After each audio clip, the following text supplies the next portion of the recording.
let's just begin by just getting an idea of the quantum of funding that's been committed already. So can you just confirm for me what quantum of funding has been provided to Reconciliation Australia to support the Recognise campaign? Certainly, Senator. It's Gail Anderson, First Assistant Secretary of the Indigenous Employment and Recognition Division. So over the 5-year period from July 2012 to 30th of June 2017, a total of $30.73 million had been provided to Recognise. 30.73? That's and right. And could you just break that down in terms of, there would have been an initial contribution, I think there have been subsequent contributions to get to the 30 million? Yep. So, Senator, in 2012-13 it was $5 million. 2013-14 it was 5.73 million. 14-15 it was 10 million. 15-16 it was 5 million. And 16-17 it was 5 million. Okay. I'm assuming there's a funding agreement that's attached to each of those additional commitments, or is it a funding agreement that has had funds added to it? No, there is each time the funding is renewed, there are updates. There is a new agreement that is put in place for that quantum of money. Thus far, there have been 5 funding agreements to support the Recognise campaign. That's right. I'm assuming that those funding agreements are monitored and reported? Yes, they are, Senator. So if we start with the first one, were all the elements of the funding agreement met? Yes, Senator, for each of the time periods that the funding's been provided, the performance indicators have been met. Okay. What were the performance indicators? So I can give you the performance indicators for the current funding agreement. I'll need to take the previous ones on notice. The first performance indicator is report on how well the outcomes or objectives were met as set out in the specific activity schedule. The second one is recognition of Indigenous people in the Constitution, constitutional recognition activity participation and support for constitutional recognition. The third one is a number and proportion of Indigenous people employed in or volunteered in the delivery of the funded project. And each of those have got targets associated with them, which I can also go through. Are the funding agreements available to be made public? That wouldn't normally be our practice. The funding agreement is an agreement between us and the relevant organisation. We wouldn't normally make that public. No, it's commercial in confidence, Senator. Commercial in confidence. So when we just look at, actually, I'll come back to the funding agreements a little bit later. But so to repeat, $30.73 million being provided to the Recognise campaign since 1 July 2012. That's right, Senator. And I understand, in addition to that, the Commonwealth is funding the Referendum Council. That's correct. So the Referendum Council is not a subset of the $30.73 million. It is in addition to? No, Senator. The $30.73 million was provided to Recognise.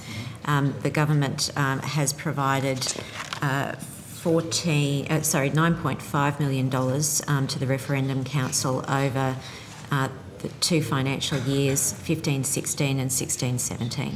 Right. Can you just break that up for me for those 2 years? Yes, there was expenditure of $1.4 million in 15-16 and $8.1 million in 16-17 for the current financial year. Great. So of the $9.5 million, can you break that down for me? As at the 30th of December 2016, the known Referendum Council expenditure and commitments, so far there has been $525,214 to support the council, including sitting fees, meeting expenses and attendance at events. $5.668 million for the Australian Institute of Aboriginal and Torres Strait Islander Studies to deliver a series of forums. So that was to deliver 3 Indigenous leadership forums, a key leaders forum, a trial regional dialogue, 12 First Nations regional dialogues that are currently in progress, and for the National Indigenous Constitutional Convention coming up in May. $1.636 million to Cox Inal Ridgeway for the development and strategy to support the Council's digital platform. Is that Ridgeway is in the former New South Wales Senator Aidan Ridgeway? I understand that he is part of that company, yes. $250,000 to the Cape York Institute to undertake research, development and design work to refine the Indigenous representative body proposal. $234,234 to the Australian Human Rights Commission to engage an executive officer to the Referendum Council's Indigenous Steering Committee. That is one executive officer? That's right. At $234,000? That's with the ongoing costs as well.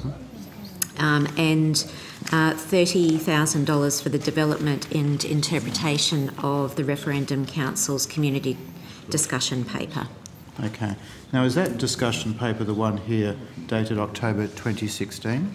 That's the one that was on the website, right. Senator. That's the discussion paper. And so, who wrote the discussion paper? So the discussion paper was written. There was a subgroup that was formed. A subgroup formed from within the Referendum Council members. They came together to look to put the discussion paper together. There was some support also provided, and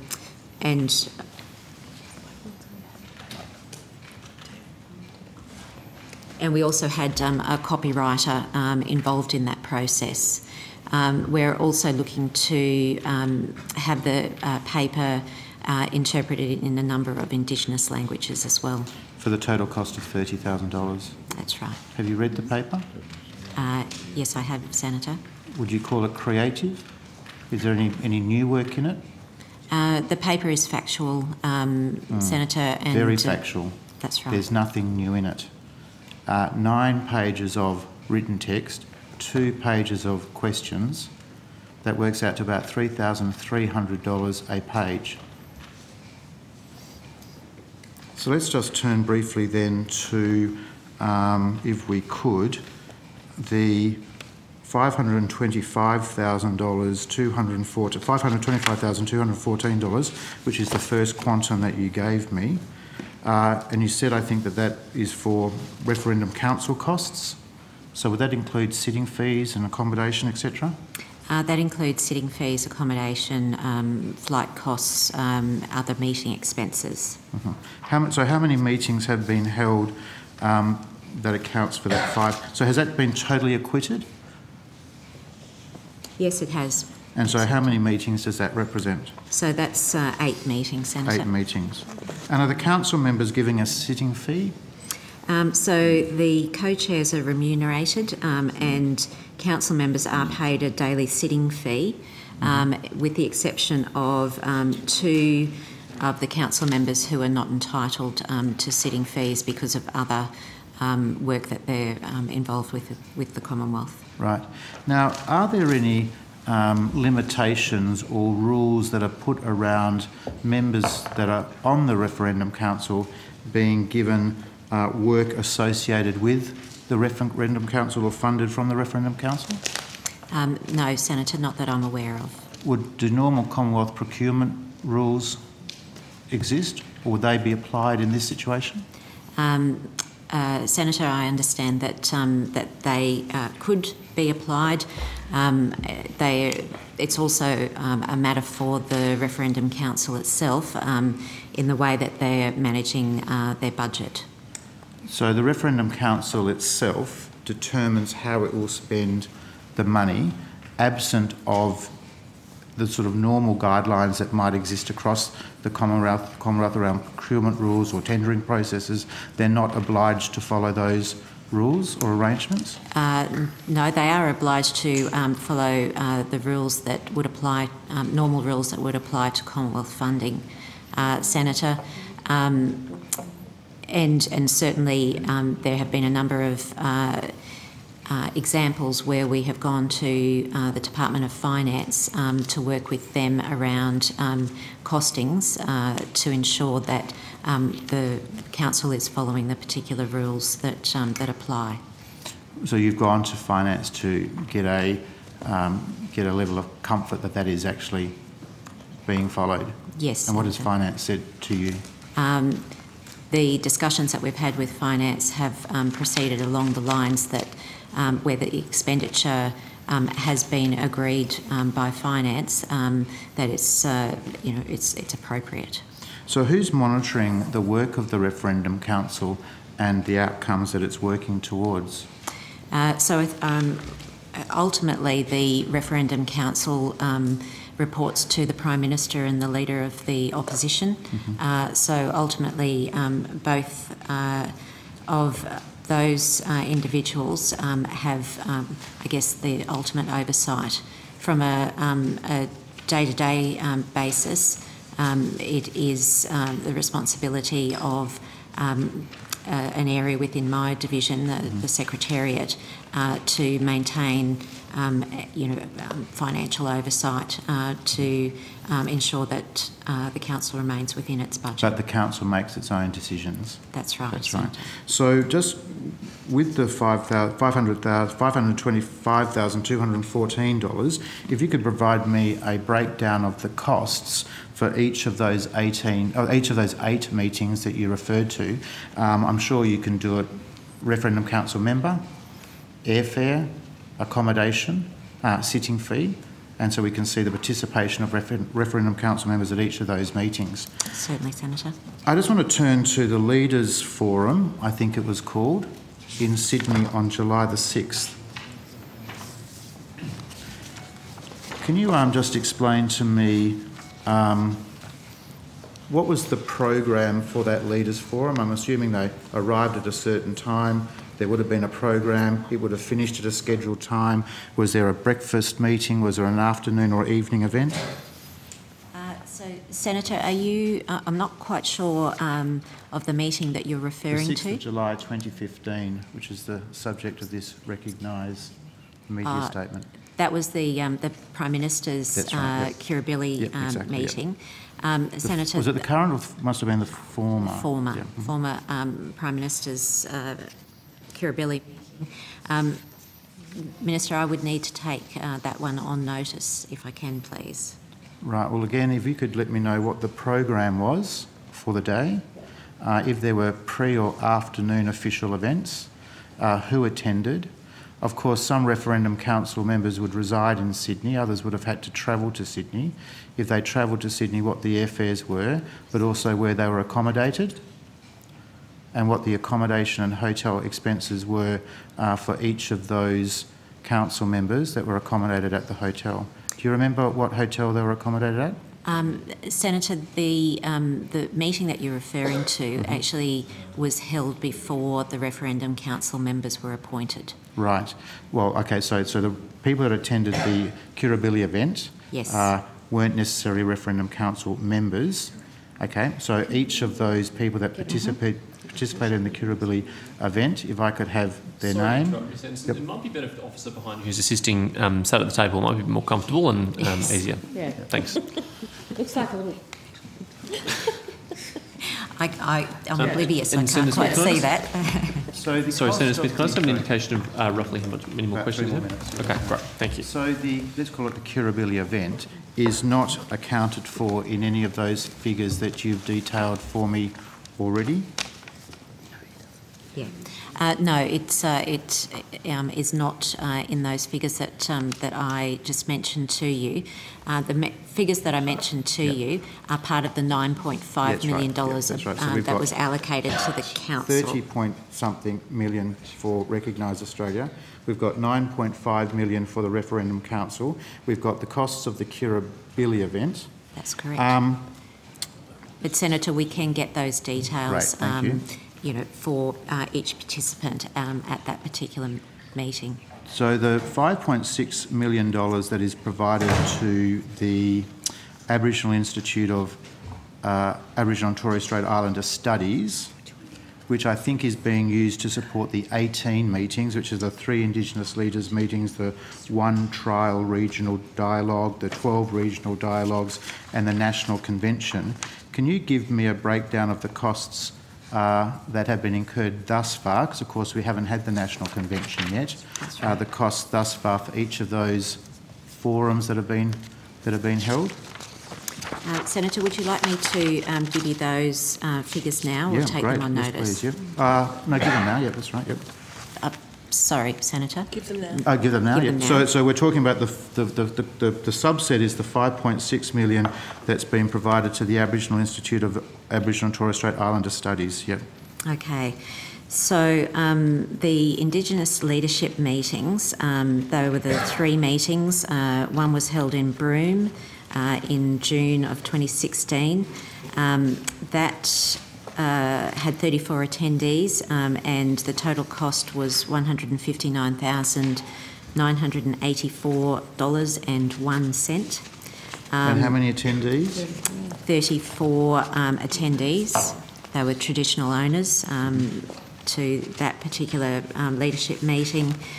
The second of the 3 leadership meetings was held on Thursday Island from the 12th to the 13th of July last year.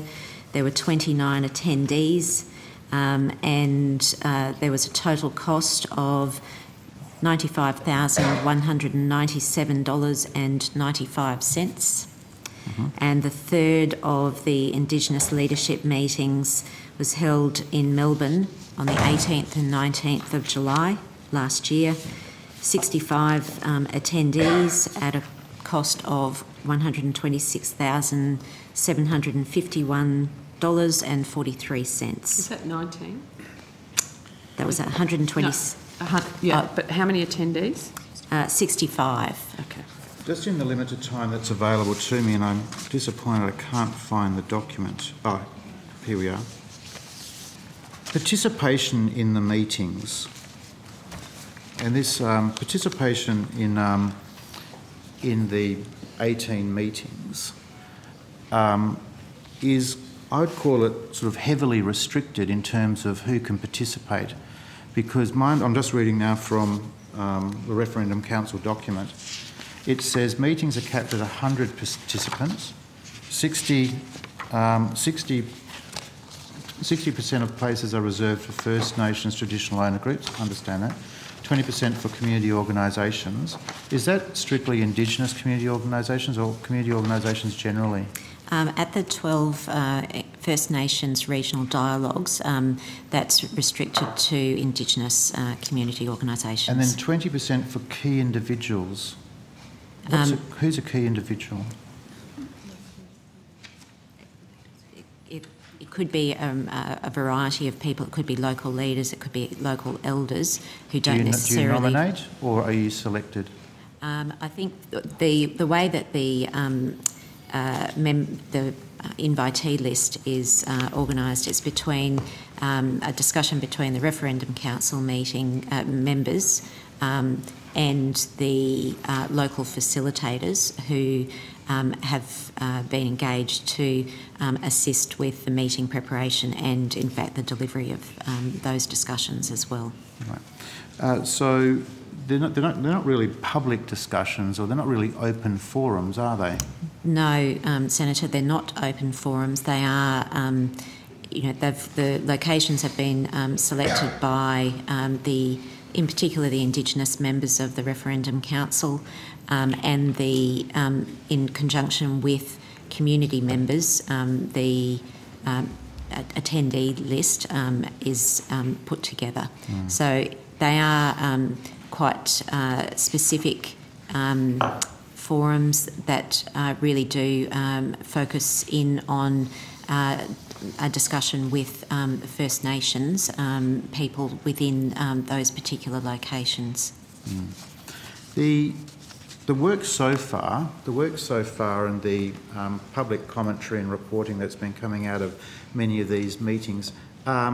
Is it assisting the cause of Indigenous recognition, do you think? Senator, I think it's probably... It's an unfair question of me to ask you, Ms Anderson, I understand that. But I'm just conscious that I think treaties are definitely off the table if a constitutional referendum is to be successful in our country. The history of successful constitutional referendums is that they are modest by nature.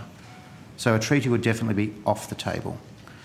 Discussions around Indigenous advisory bodies, highly contentious, but we have considerable sums of public money being spent on what I would call closed meetings. Others may disagree, talking about ideas that will not pass a constitutional referendum test. And I'm just curious to know how much more public money is going to be spent on a proposition where we have no clear form of words. That's really a decision for ministers and the government, Senator. So to round off, because I know that time is now against me, I'd just like an idea, what was the total cost incurred by government for the 1988 referendum? What was the total cost of the 1999 referendum? And what was the total cost had the 2013 local government recognition in the Constitution referendum have been held?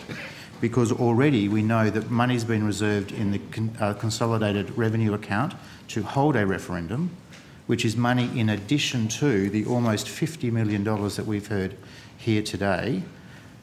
Minister, have there been propositions, are there currently propositions or proposals before government to provide more money to recognise Australia or the Referendum Council? Well, there's an expectation that as we move to a referendum, and of course the date and about the referendum is entirely a matter for the Referendum Council, I would expect that we need to anticipate that there would be further funds needed to ensure that the public had a good understanding of the words.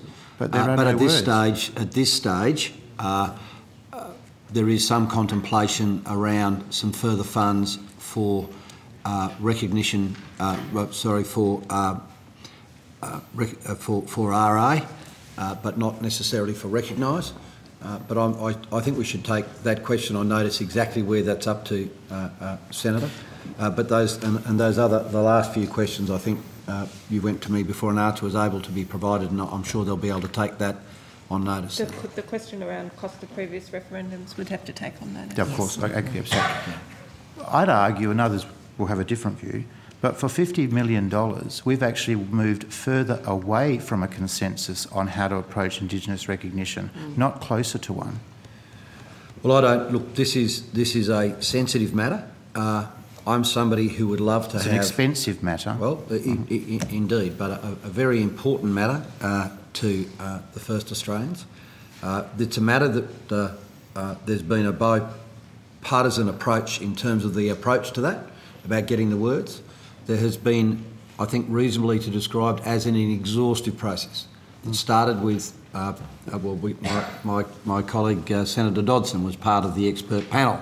Agreed. There was many that, so it's not only those sums, but it is a very complex process. And so this is the end of that process. And I note your observation, Senator, but I think that we do have a process in place.